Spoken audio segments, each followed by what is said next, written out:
كثيرا كثيرا. بسم الله الرحمن الرحیم. آج ہم سورۃ فاطر شروع کریں گے، اور اس کے اندر جو ہے اللہ رب العزت جو ہے طرح طرح کے جو ہے اپنے انعامات اور اکرامات یہ ذکر کر رہے ہیں، اور اللہ تعالی جو ہے ان لوگوں کو متوجہ بھی کرنا چاہ رہے ہیں کہ تم انبیاء کی بات کو مان لو، یہی سیدھا رستہ ہے۔ اگر جس کو اللہ تعالی ہدایت دیتا ہے تو وہی ہدایت حاصل کر پائے گا، اور جس کو اللہ تعالی ہدایت نہیں دینا چاہتا تو وہ ہدایت جو ہے وہ کبھی بھی حاصل نہیں کرے گا۔ اس کے اندر جو ہے اللہ تعالیٰ کی توحید کو بھی بیان کیا جائے گا، اور رسالت مآب صلی اللہ علیہ وسلم کو بھی بیان کیا جائے گا، اور اس کے اندر جو ہے کفار کا جو انجام ہے اس کے اوپر بھی روشنی ڈالی جائے گی اس صورت کے اندر۔ ٹھیک ہے، بسم اللہ الرحمن الرحیم۔ الحمد للہ فاطر السماوات والارض جاعل الملائکۃ رسلا اولی اجنحۃ مثنی وثلاث ورباع یزید فی الخلق ما یشاء ان اللہ علی کل شیء قدیر۔ الحمدللہ، تمام تعریفیں اللہ تعالیٰ کے لیے ہیں، فاطر السماوات والارض، جس نے آسمانوں اور زمینوں کو پیدا کیا ہے، یا جس نے آسمانوں اور زمینوں کو بنایا ہے۔ عرفان صاحب آپ اپنا مائک بند کریں۔ جاعل الملائکۃ رسلا، اور فرشتوں کو بنایا ہے، رسولن پیغام بھیجنے والا، اولی اجنحۃ جن کے اوپر پر ہیں، مثنا دو دو، وثلاثا اور تین تین، ورباع اور چار چار، یزید وہ زیادتی کرتا ہے یا کرے گا، فی الخلق پیدائش میں، ما یشاء جس کے لیے وہ چاہے گا یا جس کے لیے وہ چاہتا ہے۔ ان اللہ علی کل شیء قدیر، بے شک اللہ تعالی ہر چیز پر قادر ہے، قدرت رکھنے والا ہے۔ اب اس آیت کے اندر جو ہے پہلے شروع میں تو اللہ تعالیٰ کی حمد کا ذکر کیا جا رہا ہے کہ اللہ تعالیٰ ہی جو ہے تمام عالمین یعنی تمام عالم کا جو ہے وہی خالق ہے، وہی مالک ہے، اسی کے لیے تعریف ہے، اس کے علاوہ کسی اور کے لیے تعریف ثابت نہیں ہے۔ اس کے بعد جو ہے یہ یہاں پر ذکر کیا جاعل الملائکۃ رسلا۔ مفسرین حضرات نے لکھا ہے کہ اللہ تعالیٰ نے فرشتوں کو کیا نام ہے پیغام بھیجنے والا بنایا ہے، وہ اس وجہ سے کہ اللہ تعالیٰ نے جو بھی اللہ تعالیٰ اپنا پیغام یا حکم جو ہے وہ اپنے پیغمبر تک جو ہے وہ پہنچانا چاہتے تھے، تو اللہ تعالیٰ نے اس کام کے لیے جو ہے مخصوص کیا ہے فرشتوں کو، کہ وہ فرشتے جو ہیں وہ وحی کے ذریعے اور یا کسی اور طریقے سے جو ہے وہ یہ نبی تک جو ہے وہ پیغام جو ہے وہ پہنچائیں، اور اس کے اندر جو ہے کسی فرشتوں کو اس لیے بھی مقرر کیا ہے کہ وہ جو ہے اس کے اندر کسی قسم کی بھی کمی بیشی جو ہے وہ نہیں کریں گے، اور جو بات بھی اللہ تعالیٰ جو ہے وہ کہیں گے وہ ٹھیک ٹھیک اور مکمل طور پر جو ہے وہ اللہ تعالیٰ کے جو انبیاء کرام اس دنیا میں یہ ان تک جو ہے پوری بات پہنچائیں گے، اس کے اندر جو ہے ذرا برابر بھی کوئی کمی نہیں کریں گے۔ اس کے بعد آگے ذکر کیا اولی اجنحۃ جن کے اوپر پر ہیں۔ اب یہاں پر آگے آ رہا ہے کہ مثنا و ثلاث و رباع۔ اب مثنا و ثلاث و رباع، یا تو یہ کیا نام ہے الملائکہ جو ہے اس کی صفت بن جائیں گے، کہ یعنی جو فرشتے ہیں یہ ان کے دو دو پر ہیں، یا تین تین پر ہیں، یا چار چار پر ہیں۔ مطلب یہ کہ وہ جو ہے اڑتے ہیں، اور اڑتا وہی ہوتا ہے جس کے پر ہوتے ہیں۔ تو یہ ان فرشتوں کی صفت بن جائے گا، یا تو پھر یہ رسولن کی صفت بن جائے گا، وہ اس طرح کہ یہ جو فرشتے ہیں یہ جو پیغام لے کر آتے ہیں، یا تو یہ دو دو آتے ہیں، یا تین تین آتے ہیں، یا چار چار۔ اچھا، ایک بات ذہن میں رکھ لیں کہ یہاں پر دو دو بیان کرنا، تین تین یا چار چار بیان کرنا، یہ بطور تمثیل کے بیان کیا گیا، مثال دی گئی ہے، اور مثال سے ہی انسان کو زیادہ سمجھ آ جاتی ہے۔ مسلم شریف کی ایک حدیث میں آتا ہے کہ اللہ کے نبی صلی اللہ علیہ وسلم فرماتے ہیں کہ حضرت جبرائیل علیہ السلام کے 600 پر تھے، ٹھیک ہے؟ تو یہ ایک دو دو پر یا تین تین پر، یہ چار چار پر، اس سے زیادہ بھی ہو سکتے ہیں، اس سے کم تو نہیں ہو سکتے، اس سے زیادہ بھی ہو سکتے ہیں، جیسا کہ حضرت جبرائیل علیہ السلام کی 600 پر تھے، ٹھیک ہو گیا؟ تو اس کے اندر کمی نہیں ہو سکتی، اس کے اندر زیادتی ہو سکتی ہے، ٹھیک ہو گیا؟ تو یہاں پر یہ اکثر مفسرین اور جمہور مفسرین کا قول یہ ہے کہ یہ جو ہے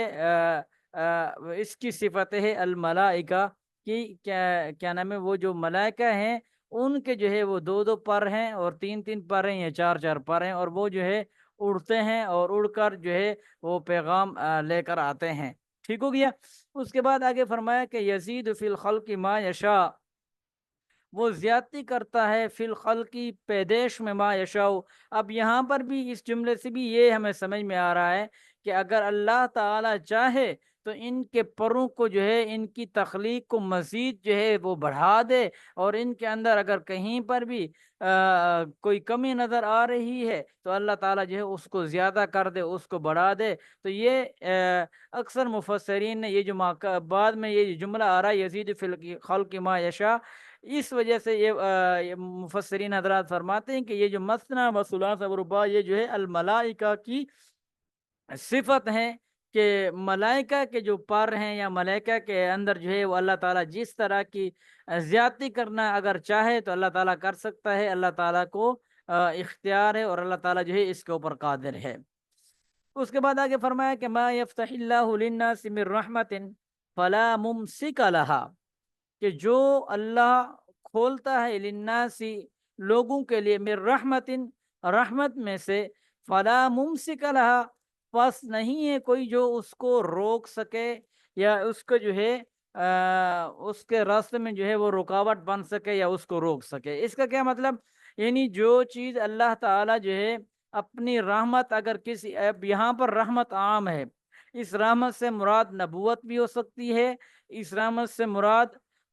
ولایت بھی ہو سکتی ہے، اس رحمت سے مراد جو ہے علم بھی ہو سکتا ہے، اور اس رحمت سے مراد کیا نام ہے، مقربین، اور جو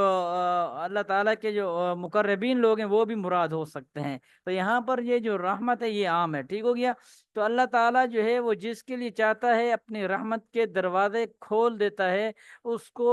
کیا نام ہے، کوئی ایسا آدمی یا کوئی ایسی چیز نہیں ہے جو کیا نام ہے اللہ تعالیٰ کو جو ہے وہ روکے اور یہ کہے کہ فلاں آدمی کے لیے تو کھول، فلاں آدمی کے لیے نہ کھول۔ تو اللہ تعالیٰ جس کے لیے چاہتا ہے رحمت کے دروازے کھول دیتا ہے، اور جس کے لیے چاہتا ہے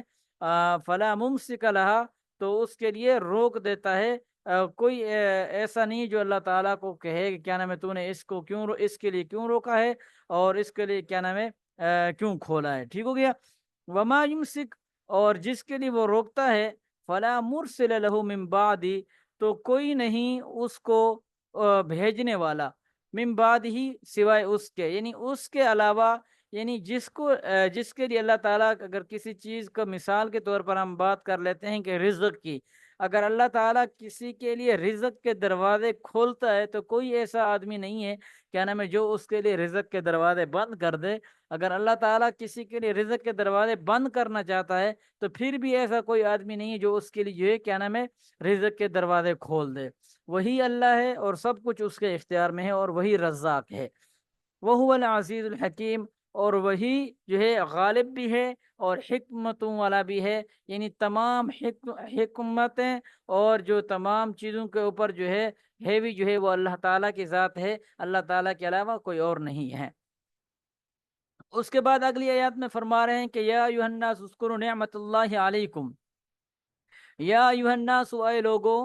اذکروا نعمت اللہ علیکم، تم یاد کرو اللہ تعالیٰ کی نعمتوں کو، علیکم جو تم پر اللہ تعالیٰ نے کی۔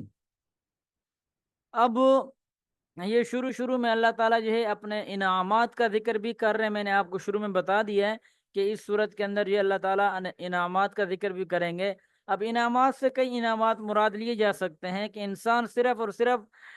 اس دنیا کے اندر غور و فکر کر لے کہ اللہ تعالیٰ نے سورج بنایا ہے، چاند بنایا ہے، آسمان بنائی ہے، زمین بنائی ہے۔ پیچھے آپ دیکھ لیں کہ اللہ تعالیٰ نے وہ شروع میں پہلی لائن میں کہ آسمانوں اور زمینوں کو پیدا کرنے والی ذات اللہ تعالیٰ کی ہے۔ تو جب یہ سب کچھ اللہ تعالیٰ بنانے والی ذات ہے، تو اللہ تعالیٰ کے علاوہ پھر دوسروں کی طرف رجوع کیوں کیا جا رہا ہے؟ اللہ تعالیٰ کو کیوں نہیں مانا جا رہا؟ ٹھیک ہو گیا۔ اور اس کے علاوہ دوسری بات یہ ہے کہ انسان جو ہے اپنے جسم کے اندر غور کر لے کہ اللہ تعالیٰ نے آنکھیں دی ہیں، ہاتھ دیے، کان دیے، ناک دیے، زبان دیے، پاؤں دیے۔ اب جس بندے کے ہاتھ نہیں ان سے پوچھیں گے وہ کھائیں گے کس طرح، اور جس بندے کے پاؤں نہیں ہیں آپ ان سے پوچھیں کہ وہ چلتے کس طرح ہیں، اور جس بندے کی آنکھیں نہیں ہیں، جو نابینا ہے، اس سے جو آنکھوں کی قیمت کا پوچھ لیں، اور جس بندے جو ہے سن نہیں سکتا اس سے اس کے بارے میں پوچھ لیں۔ تو یہ ایک ایک ہڈی اور ایک ایک جوڑ کے بارے میں اگر انسان سوچنا شروع کر دے تو جتنا بھی اللہ تعالیٰ کا شکر ادا کر دیا جائے وہ کم ہے، وہ اس کا شکر ادا نہیں کیا جا سکتا۔ تو اللہ تعالیٰ فرمانے کہ یا ایھا الناس اذکروا، اے لوگو تم یاد کرو اللہ تعالیٰ کی نعمتوں کو جو اللہ تعالیٰ نے تم پر کی۔ حل من خالق غیر اللہ یرزقکم من السماء والارض، کیا کوئی اور خالق ہے اللہ کے علاوہ؟ یرزقکم من السماء والارض، جو تم کو رزق دیتا ہے آسمان سے اور زمین سے۔ اس کا کیا مطلب؟ اس کا مطلب یہاں پر یہ ہے کہ آسمان سے کس طرح رزق دیتا ہے؟ آسمان سے اس طرح کہ اللہ تعالیٰ جو ہے وہ بارش برساتا ہے، اور وہ بارش کے پانی جب زمین کے اوپر پڑتا ہے تو زمین سے جو ہے کیا نام ہے، جو بنجر زمین ہوتی ہے وہ بھی اگنا شروع ہو جاتی ہے۔ کسان حضرات جو ہے وہ گندم اگاتے ہیں، باجرا، یہ گنا، چنے، اس طرح کی یہ جو چیزیں زمین سے اگتی ہیں وہ ایسے نہیں اگ جاتی، بلکہ ان کو جو ہے پانی ملتا ہے تو پھر جو ہے وہ بڑی ہوتی ہیں، اور جب وہ بڑی ہو جاتی ہیں پھر اس کو سارے لوگ کھاتے ہیں۔ تو اس طرح جو ہے اللہ تعالیٰ آسمانوں، اور یہی مین بنیاد ہے۔ آج اگر ہم ایک روٹی کھاتے ہیں تو اس روٹی کے پیچھے بھی بہت بڑی محنت ہے۔ پہلے کسان جو ہے وہ کیا نام ہے گندم ڈالتا ہے، وہ گندم بڑی ہوتی ہے، پھر اس کی کٹائی ہوتی ہے، اس کے بعد جو ہے پھر وہ تھریشر آتی ہے، اس کو کیا نام ہے پیک ہوتی ہے گندم، اور پیک ہونے کے بعد وہ مارکیٹ میں جاتی ہے، مارکیٹ میں جانے کے بعد وہ بکتی ہے، بک کر کیا نام ہے لوگ اس کو خرید کر وہ گھروں کو آتی ہے، اور گھر کے اندر جب آتی ہے تو پھر وہ انسان خالی گندم تو نہیں کھاتا، پھر وہ اس کو چکی پر لے کر جاتا ہے، اور چکی پر لے کر جانے کے بعد وہ پیستی ہے، پیسنے کے بعد جو ہے اس کا آٹا بنتا ہے، آٹے کے بعد جو ہے اس کو گوندا جاتا ہے، اور گوندے کے بعد جانے کے بعد جو ہے پھر اس کے کہیں پہ روٹی تیار کی جاتی ہے، اور پھر جو ہے انسان کے منہ کے اندر جو ہے وہ لقمہ بن کر جاتی ہے۔ تو یہ ایسی آسان چیزیں نہیں ہیں۔ اللہ تعالیٰ فرما رہے ہیں اگر تم ان کے اوپر غور کرو تو تمہیں سمجھ آ جائے گی کیا نام ہے کون ہے جو کیا نام ہے تمہیں اللہ کے علاوہ جو ہے رزق دے رہا ہے۔ لا الہ الا اللہ، نہیں ہے کوئی معبود سوائے اس کے، فَأَنَّا تُؤْفَكُونَ، جب اس کے سوا کوئی معبود نہیں ہے تو پھر تم کہاں الٹے جا رہے ہو، یا پھر تم کہاں جا رہے ہو، یا پھر تمہیں کس چیز نے جو ہے اس کی جو ہے بندگی کرنے سے روکا ہوا ہے اور اس کی عبادت کرنے سے روکا ہوا ہے۔ وَإِن يُكَذِّبُكَ فَقَدْ كُذِّبَتْ رُسُلٌ مِّن قَبْلِكَ وَإِلَى اللَّهِ تُرْجَعُ الْأُمُورُ۔ وَإِن يُكَذِّبُوكَ، اے نبی صلی اللہ علیہ وسلم، یہ کہ وہ آپ کو جھٹلائیں گے وہ آپ کو، فقد کذبت، تحقیق جھٹلایا انہوں نے، وہ جھٹلاتے ہیں آپ کو، فقد پس تحقیق جھٹلایا انہوں نے، من قبل کا رسول من قبل کا، رسولوں کو، من قبل کا آپ سے پہلے۔ یہ ایسی کوئی انوکھی اور نئی بات نہیں ہے کہ وہ آپ کو جھٹلا رہے ہیں اور آپ جو ہے بار بار ان کو دعوت دیتے ہیں، اور دعوت دینے کے بعد جو ہے وہ آپ کی بات کو نہیں مانتے اور آپ کو جھٹلا رہے ہیں۔ یہ کوئی انوکھی اور نئی بات نہیں ہے، بلکہ ہر زمانے کے اندر جس نبی کو بھی ان کی قوم کے پاس بھیجا گیا تو انہوں نے جو ہے اپنے نبی کی تکذیب کی ہے اور انہوں نے اپنے نبی کو جھٹلایا ہے۔ ٹھیک ہو گیا؟ تو یہ آپ کے لیے کوئی مشکل بات نہیں ہے، آپ جائیں ان کو دعوت دیں، اگر یہ مانتے ہیں تو ٹھیک ہے، ورنہ آپ کا کام صرف دعوت دینا ہے، ہدایت جو دینا ہے وہ اللہ تعالیٰ کا کام ہے۔ قرآن مجید کی ایک آیت ہے جو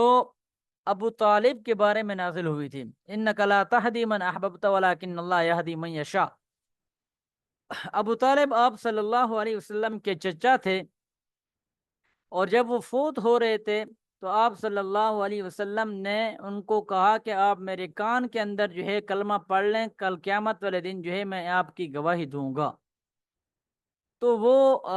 جب فوت ہوئے تو انہوں نے کلمہ نہیں پڑھا، بلکہ ادھر سردار بیٹھے تھے، یہ ابو جہل وغیرہ، انہوں نے کہا کہ تو آخری وقت کے اندر جو ہے اپنے آباء و اجداد کے دین کو چھوڑ کر اور محمد کی بات مانتا ہے اور محمد کے دین کو قبول کرنے لگا ہے۔ تو پھر اس نے کہا تھا کہ میں اپنے آباء و اجداد کے دین کو نہیں چھوڑ سکتا۔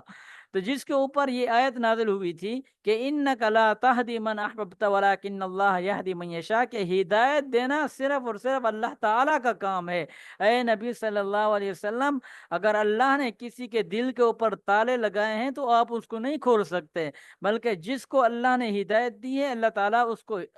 جس کے بارے میں اللہ نے ہدایت کا فیصلہ کیا ہے وہی ایمان لے کر آئیں گے، اور وہی جو ہے کیا نام ہے اسلام کو قبول کریں گے۔ اس کے علاوہ آپ ایک آدمی کے پاس 1000 مرتبہ کیوں نہ چلے جائیں، جب اللہ نے اس کی ہدایت کا فیصلہ نہیں کیا تو آپ اس کو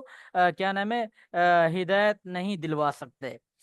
وَإِلَى اللَّهِ تُرْجَعُ الْأُمُورُ، اور اسی کی طرف تمام کاموں کا رجوع ہے اور اسی کی طرف کیا نام ہے لوٹنا ہے۔ یا ایھا الناس، اے لوگو، ان وعد اللہ حق، کہ بے شک جو اللہ کا وعدہ ہے وہ برحق ہے۔ فلا تغرنکم، کیا مطلب اللہ کا وعدہ؟ یعنی قیامت ہوگی اور قیامت کے بعد میدان حشر ہوگا، اس کے بعد جو ہے وہ جنت بھی ہوگی اور جہنم بھی ہوگی۔ وسیم بھائی آپ اپنا مائک بند کر دیں۔ استاد جی ایک دفعہ دوبارہ بتائیں، یا ایھا الناس۔ جی میں بتا رہا ہوں جی۔ یا ایھا الناس ان وعد اللہ حق، کہ اے لوگو، ان وعد اللہ، بے شک اللہ کا جو وعدہ ہے، حق، وہ برحق ہے۔ اس کا کیا مطلب؟ اس کا مطلب یہ ہے کہ اللہ نے وعدہ کیا ہوا ہے کہ قیامت کا دن ہونا ہے، حشر کا دن ہونا ہے، حساب کتاب ہوگا، جنت جہنم ہوگی۔ تو آپ اس کو معمولی نہ سمجھے، بلکہ جو اللہ نے وعدہ اور بات کر دی ہے وہ برحق ہے، اس کے اندر کسی قسم کا شک اور شبہ جو ہے وہ نہیں کیا جا سکتا۔ فلا تغرنکم الحیات الدنیا، بس تم کو دھوکے میں نہ ڈالے دنیا کی زندگی۔ اس کا کیا مطلب؟ یعنی دنیا کے اندر جو ہے تم عیش و عشرت اور کیا نام ہے مزے مزے سے زندگی گزار کر تمہیں یہ دھوکے میں نہ پڑ جائے کہ یہ بس صرف اور صرف دنیا کی زندگی ہے، اس کے بعد کیا نام ہے کوئی اور زندگی نہیں ہے، بس دنیا کے بعد یہ ہے ہر چیز ختم ہو جائے گی۔ ایسی کوئی بات نہیں ہے، تم دنیا کی زندگی کو دیکھ کر دھوکے میں نہ پڑ جانا، بلکہ اللہ تعالیٰ نے الدنیا سجن المؤمن و جنت الکافر، اللہ تعالیٰ نے تو دنیا مومن کے لیے ایک قید خانہ بنایا ہے۔ جس طرح ایک قیدی جو جب قید کے اندر ہوتا ہے وہ جو ہے مکمل آزاد نہیں ہوتا، تو اس طرح مومن کے لیے بھی یہی حکم ہے کہ وہ دنیا کے اندر جو ہے وہ مکمل آزاد نہیں ہے، بلکہ جن چیزوں کا اللہ نے ان کو حکم دیا ہے وہ اس کو پورا کرے گا، اور جن چیزوں سے اللہ نے اس کو روکا ہے وہ ان سے رکے گا، تو تب اس مومن کو کامیابی ملے گی۔ ٹھیک ہو گیا؟ تو یہ تو دنیا جو ہے یہ کافر کے لیے جنت ہے۔ کافر کے ذہن میں یہ بات ہے کہ اس کے بعد جو ہے کوئی اور کیا نام ہے دنیا ہے ہی نہیں، تو آخرت ہے ہی نہیں۔ تو یہ تو ذہن کافر کے ذہن کے اندر ہے، مسلمان کے ذہن کے اندر تو ایسی بات نہیں ہے۔ ولا یغرنکم، اور نہ ہی وہ تم کو ڈالے، باللہ، اللہ کے ساتھ۔ الغرور کا مطلب ہوتا ہے دھوکا، یعنی وہ تم کو اللہ کے ساتھ دھوکے میں بھی نہ ڈالے۔ یعنی ایک بات یہ ہے کہ تم جو ہے کیا نام ہے دنیا کی زندگی سے دھوکے میں نہ پڑ جانا کہ دنیا بس یہ، اس کے علاوہ کچھ اور نہیں ہے، اور دوسرا اللہ کے ساتھ دھوکے میں نہ پڑ جانے کا مطلب یہ ہے کہ یعنی تم شیطان جو ہے تمہیں اس طرح ورغلائے اور اس طرح کام کروائے، برے کام کروائے، اور تمہیں یہ کہ تم یہ برے کام کرتے جاؤ، اللہ تو غفور الرحیم، اللہ معاف کر دے گا۔ ٹھیک ہے؟ تو ایسی کوئی بات نہیں ہے، بلکہ اللہ چاہے تو 100 سالہ کافر کو بھی معاف کر سکتا ہے، وہ اللہ کے اختیار میں، لیکن جو احکامات اور جو کیا نام ہے تعلیمات نبی کریم صلی اللہ علیہ وسلم نے دی ہیں اس کے اوپر چل کر اگر زندگی گزاریں گے تو تب کامیابی ملے گی۔ ٹھیک ہو گیا؟ اس کے علاوہ ایسا نہیں ہے کیا نام ہے بس ہم کچھ کریں نہیں اور ہم یہ کہیں گے بس اللہ تعالیٰ غفور الرحیم، اللہ تعالیٰ غفور، بے شک اللہ تعالیٰ غفور الرحیم، اس کے اندر کوئی شک نہیں ہے۔ اللہ تعالیٰ جس کو چاہے معاف کر سکتا ہے، لیکن اس طریقے کو اختیار کرنا پڑے گا۔ اگر اللہ تعالیٰ غفور الرحیم ہے، اب اس کا کوئی انکار نہیں، تو اللہ تعالیٰ نے پھر اپنے انبیاء کو کیوں بھیجا ہے قوموں کے پاس کہ جاؤ اللہ تعالیٰ کی پہچان کرو، جاؤ ان کو نمازیں سکھاؤ، ان کو کیا نام ہے تلاوت قرآن، پھر تو یہ نہ بھیجتے، اللہ تعالیٰ غفور رحیم تھا، بس پیدا کرتا سب کو بخش دیتا۔ اس کے بعد آگے فرمایا کہ ان الشیطان لکم عدو فاتخذوہ عدوا، بے شک شیطان جو ہے لکم عدو تمہارے لیے کھلا دشمن ہے، فاتخذوہ عدوا، بس تم اس کی دشمنی سے جو ہے وہ بچو۔ ٹھیک ہو گیا؟ فاتخذوہ عدوا کا مطلب کیا ہے کہ تم جو ہے اس کی چال اور اس کی جو کیا نام ہے شرارت ہے، یا اس کی جو کیا نام ہے خواہش ہے، تم جو ہے اس سے بچو۔ ٹھیک ہو گیا؟ اس کے بعد آگے فرمایا کہ انما یدعو حزب، بے شک یہ بلاتا ہے اس گروہ کو، یعنی اپنے گروہ کو، لیکونو، یعنی یہ اس کی خواہش تو یہ ہے کہ یہ گناہ کریں گے اور یہ کام کریں گے، یہ لوگوں کے دل میں تو یہ ڈالا ہے تم گناہ کرو اور تمہارے گناہوں سے کچھ بھی نہیں ہونے والا، تو ایسی کوئی بات نہیں ہے، بلکہ جو اس کا گروہ ہوگا یہ اس کو بلا رہا ہے یا اس کو دعوت دے رہا ہے، لیکونو، تاکہ یہ وہ ہو جائیں من اصحاب السعیر، جہنم والوں میں سے، یعنی اس کی جو دلی خواہش ہے کہ میں جن لوگوں کو برائی کی طرف مبتلا کر رہا ہوں، یہ سارے کے سارے جو ہے یہ جہنم والے ہو جائیں اور جہنم میں چلے جائیں۔ ٹھیک ہو گیا؟ اور ایک جگہ پر 13ویں پارے کے اندر غالباً آپ پڑھیں گے ابھی کہ ادھر جو ہے ایک مکمل ذکر بھی آ رہا ہے کہ شیطان کل قیامت والے دن یہ بھی کہے گا وقال الشیطان لما قضی الامر ان اللہ، کہ میں نے تو صرف تمہارے دل کے اندر جو ہے وسوسہ ڈالا تھا، میں نے تو ایسا نہیں کیا تھا تمہارا ہاتھ پکڑ کے اور تمہیں یہ کہا تھا کہ یہ گناہ کر لو یا یہ زنا کر لو یا یہ چوری کر لو، میں نے تو صرف تمہارے دل میں وسوسہ ڈالا تھا، باقی کیا تو تم نے خود تھا۔ ٹھیک ہو گیا؟ اس دن شیطان بھی انکاری ہو جائے گا۔ الذین کفروا لہم عذاب شدید، وہ لوگ جنہوں نے کفر کیا، لہم عذاب شدید، ان کے لیے جو ہے وہ کیا نام ہے عذاب ہے سخت، اور والذین آمنوا، اور وہ لوگ جو ایمان لائے، وعملوا الصالحات، اور نیک اعمال کیے، لہم مغفرۃ، ان کے لیے مغفرت ہے، واجر کبیر، اور ان کے لیے جو ہے بہت بڑا اجر ہے۔ اس کے بعد ان دو آیتوں کے اندر ایک کفار کا انجام بتا دیا اور ایک جو ہے آگے مومنین کا انجام بتا دیا۔ افمن زین لہ سوء عملہ فرآہ حسنا، بھلا کیا مزین کیا گیا ہے اس کے لیے اس کے برے اعمال کو، فرآہ حسنا، پس وہ اس کو دکھاتا ہے اچھا۔ یعنی اس آیت سے یہ بیان کیا جا رہا ہے کہ اگر ایک آدمی ہے اس کے اعمال جو ہیں وہ برے ہیں، وہ برائی کرتا ہے، اور وہ جو ہے ان برے اعمال کو جو ہے ایسے پیش کرتا ہے جیسے بالکل اس نے صحیح اعمال کیے ہوں اور اچھے اعمال کیے ہوں اور اس نے نیکی کی ہو اور اس نے کیا نام ہے کسی کے ساتھ بدی اور برائی نہیں کی، تو وہ ہیں اصل اس کے برے اعمال، لیکن وہ ان کو اس طرح پیش کر رہا ہے۔ یعنی آپ شیطان کی مثال لے لیں، اگر ایک آدمی ہے اس کے اعمال جو ہیں وہ برے ہیں، تو وہ شیطان جو ہے اس آدمی کو کہتے ہیں نہیں نہیں تیرے اعمال برے نہیں ہے، بلکہ تو بڑا اچھا ہے، تو بہت ولی ہے، تو بہت بڑا بزرگ ہے، جیسے تو مرے گا تو جنت میں جائے گا، تو اس کے اعمال کو ایسے اچھے انداز میں پیش کر رہا ہے۔ تو کیا ایک آدمی یہ ہے کہ جس کے اعمال برے ہیں، اور ایک آدمی وہ ہے جو ہے ہی نیک، جو ہے ہی ایمان والا، اور جو ہے ہی تقوی اور طہارت اختیار کرنے والا، تو کیا یہ آدمی اور وہ آدمی برابر ہو سکتا ہے؟ تو اللہ تعالیٰ فرما رہے ہیں کہ ایسا ہرگز نہیں ہے کہ یہ دونوں برابر نہیں ہو سکتے، کہ جو اس طرح کام کرتا ہے اگرچہ وہ مسلم ہے لیکن وہ اپنی سزا بھگت کر ہی جنت میں جائے گا، اور جو نیک مومن ہے اس کو تو اللہ تعالیٰ ڈائریکٹ جنت میں بھیجیں گے۔ فَإِنَّ اللَّهَ يُضِلُّ مَن يَشَاءُ وَيَهْدِي مَن يَشَاءُ۔ اچھا، یہ جو آیت ہے اس کا نا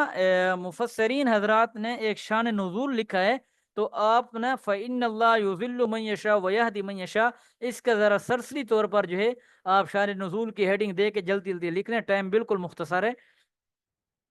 کہ حضرت ابن عباس رضی اللہ تعالی عنہ سے نقل کیا ہے کہ یہ آیت اس وقت نازل ہوئی تھی کہ جب رسول اللہ صلی اللہ علیہ وسلم نے یہ دعا کی تھی کہ یا اللہ اسلام کو عزت اور قوت عطا کر دے، عمر بن خطاب کے ذریعے یا ابو جہل کے ذریعے۔